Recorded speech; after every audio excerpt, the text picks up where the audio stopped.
हींग एक ऐसा मसाला जिसके जायके का उत्तर से दक्षिण तक के व्यंजनों में कोई जवाब नहीं, जो सदियों से भारत की रसोइयों में मौजूद है। क्या आप जानते हैं कि दाल सब्जियों में जान डाल देने वाला ये मसाला भारत का है ही नहीं। सिर्फ यही नहीं, अभी भी हमारी रसोई में जो हींग रखी है वो किसी दूसरे देश से आयात होकर आई है। भारत में बिल्कुल भी हींग नहीं उगाई जाती, लेकिन पूरी दुनिया में जितनी हींग उगाई जाती है उसकी 40% भारत ही खरीदता है। हींग के मुख्य उत्पादक देश ईरान और अफगानिस्तान हैं। भारत के हिंदू शाकाहारी भोजन में हींग एक बेहद ज़रूरी मसाला है। जो लोग प्याज लहसुन नहीं खाते उनके लिए व्यंजन में जायका लाने के लिए हींग ही पहली पसंद रहती है। खासकर ब्राह्मण और जैन खानपान में प्याज लहसुन की जगह हींग का खूब इस्तेमाल होता है। हींग के इस्तेमाल को लेकर एक और दिलचस्प तथ्य है।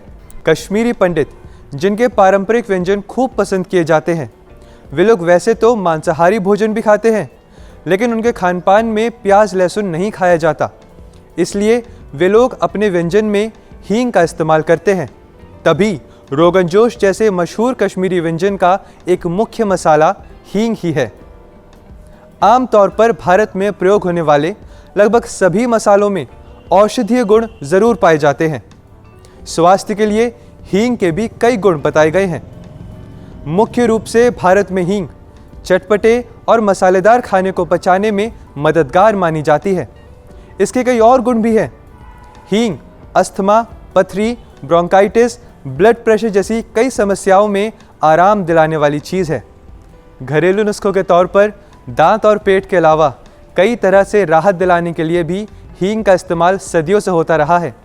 सिर्फ भारत ही नहीं, दुनिया के दसियों देश में हींग को अलग अलग स्वास्थ्य लाभ के चलते इस्तेमाल किया जाता है। चीन, Malaysia, Brazil, Egypt, Greece, Italy, Nepal जैसे दसियों देशों में हींग को अलग अलग रूप से इस्तेमाल किया जाता है। कोई इसे खांसी और अल्सर के लिए फ़ायदेमंद मानता है, तो कहीं इसे नई मांओं के लिए मुफीद माना जाता है। फ्रांस में लोग कुछ व्यंजनों को खाने से पहले अपनी प्लेट पर हींग लगाते हैं। कई जगह हींग का पौधा अफीम का नशा उतारने के लिए एक एंटीडोट के रूप में काम आता है। यूरोप में तो कुछ चुनिंदा परफ्यूम्स में भी बेहद सधी मात्रा में हींग का इस्तेमाल किया जाता है। अगर इतिहास में झांकें तो भारतीय चिकित्सा शास्त्र यानी आयुर्वेद में भी हींग के औषधीय गुणों का जिक्र मिलता है। आयुर्वेद में हींग का वर्णन एक एपेटाइज़र यानी भूख जगाने वाली चीज़ के रूप में भी किया गया है। इसका एक कारण है इसकी तेज़ महक। हींग की विशेष महक आते ही शरीर में भूख जगाने वाले पदार्थों का स्राव होने लगता है। यही नहीं, खाद्य क्षेत्र के कुछ इतिहासकार महाभारत काल में भी हींग के जिक्र की बात बताते हैं। उस काल में मांसाहारी भोजन में डाले जाने वाले मसाले के रूप में हींग का जिक्र है। भारत में ही नहीं, पूरी दुनिया के इतिहास में हींग की मौजूदगी है। पारंपरिक रोमन खानपान में भी हींग का खूब इस्तेमाल किया जाता था। कहा जाता है कि पर्शिया यानी आज के ईरान से गुजरते समय सिकंदर को हींग का पौधा मिला और वहीं से हींग यूरोप पहुंच गई और वहां के कई देशों में फैल गई।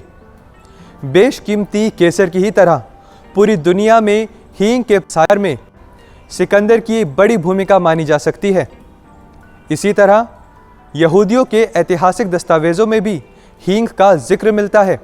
वहीं प्राचीन पर्शिया में इसे एक दिव्य मसाले के रूप में माना जाता रहा है। हींग के बारे में एक रोचक बात है कि आप इसे इसके शुद्ध रूप में नहीं खा सकते। सीधे पौधे से निकली हींग इतनी तीव्र होती है कि उसकी तुलना कीटनाशकों से की जा सकती है। इसीलिए हींग को किसी दूसरे खाद्य पदार्थ में मिलाकर उसकी तीव्रता को कम किया जाता है। उत्तर भारत में हींग में ज़्यादातर गेहूं का आटा मिलाया जाता है। वहीं दक्षिण में इसमें चावल का आटा मिलाकर इसकी तीव्रता कम की जाती है। यही वजह है कि हींग को नवरात्रि और दूसरे व्रतों में खाने की मनाही होती है, क्योंकि उसमें अन्न मिला हुआ है। बाजार में मिलने वाली हींग की तीव्रता भी इसी बात पर निर्भर करती है कि उसमें दूसरे पदार्थ की मात्रा कितनी है। हींग एक ऐसा मसाला है जो कीमत में महंगा ज़रूर है, लेकिन उसकी मांग कभी भी कम नहीं होती। खासकर भारत में हींग के व्यापारी इसे सोने जैसा मानते हैं, जो महंगा तो है लेकिन उसकी मांग हमेशा बढ़ती ही रहती है। लेकिन बाकी मसालों की तुलना में इसके व्यापारी बेहद सीमित हैं। मशहूर फूड क्रिटिक मरियम रेशी के एक अध्ययन के मुताबिक दिल्ली में जहां जीरे के थोक व्यापारियों की संख्या लगभग 1,500 है, वहीं हींग के सिर्फ 22 थोक व्यापारी हैं। इससे हींग की मांग और उसके दाम का परिदृश्य समझा जा सकता है। वैसे भी जिस चीज़ का उत्पादन और आपूर्ति कम होती है, उसके दाम ज़्यादा होते ही हैं। आज भारत में 100 ग्राम हींग 300 से 1,000 रुपए तक बिकती है। हम हर साल 1,000 टन से भी ज़्यादा हींग विदेशों से खरीदते हैं, यानी हर साल हम 900 करोड़ रुपए का तो सिर्फ हींग ही खरीदते हैं। भारत में कई सालों से कोशिश की जा रही है कि अपने देश में भी हींग उगाई जाने लगे। कुछ खबरों के मुताबिक सन 1960 से 90 के बीच हींग के बीजों को आयात करने की कोशिश की गई थी, लेकिन बात आगे कुछ बढ़ नहीं पाई। इधर पिछले 3 साल में CSIR के institute of Himalayan bio research Palampur ने ईरान से कुछ बीज आयात किए हैं। इन बीजों से नियंत्रित लैब परिस्थितियों में हींग के पौधे उगाकर देखे गए। बाहरी देशों से आए बीजों को पहले लैब में उगाकर इसलिए देखा जाता है ताकि किसी बीज के साथ कोई नई बीमारी या खरपतवार अपने देश की ज़मीन तक न पहुंच जाए, इसलिए पहले निरीक्षण किया जाता है। कृषि जगत की एक नई सूचना ये है कि अब कृषि अनुसंधान परिषद से मंजूरी मिलने के बाद इसी महीने पहली बार हिमाचल प्रदेश के लाहौल स्पीति में कुछ एकड़ ज़मीन पर एक पायलट प्रोजेक्ट शुरू किया गया है। हालांकि इस प्रोजेक्ट को शुरू करने में वैज्ञानिकों के सामने कोई कम चुनौतियां नहीं थीं। देश के कृषि वैज्ञानिकों के पास हींग की खेती का कोई व्यवस्थित ज्ञान उपलब्ध नहीं था।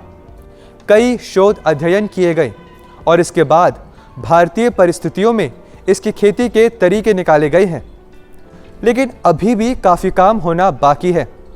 अभी तक के अनुभव से हमें इतना ज़रूर समझ में आया है कि हींग की खेती के लिए सबसे पहले किसानों को प्रशिक्षित करना पड़ेगा, क्योंकि इसकी खेती की पूरी जानकारी ना होने के कारण कई बार किसान इसके पौधे के प्राकृतिक चक्र से छेड़छाड़ कर बैठता है, जिसके कारण हींग की गुणवत्ता पर बुरा असर पड़ता है। इसी तरह सिंचाई, खाद और कीटनाशकों के मामले में भी अलग तरह की सावधानी रखने की ज़रूरत पड़ती है।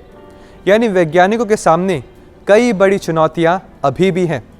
बहरहाल, अगर अपने देश में हींग की खेती के प्रयोग सफल हो जाते हैं तो हिमालय क्षेत्र के किसानों के लिए ये एक वरदान होगा।